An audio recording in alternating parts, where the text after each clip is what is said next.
Sinusuportahan ng COMELEC on Bank ang rekomendasyon ng kanilang legal department na kasuhan ng material representation o misrepresentation si suspended Bamban-Tarlac Mayor Alice Guo.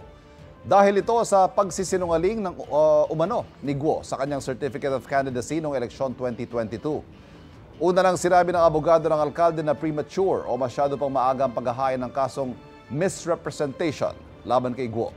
Inilagay naman sa Immigration Lookout Bulletin si dating presidential spokesperson Harry Roque at 11 iba pa.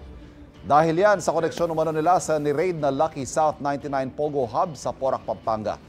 Ang ilan sa kanila nakalista rin sa isa pang Immigration Lookout Bulletin noong Hunyo kasama si Mayor Guo.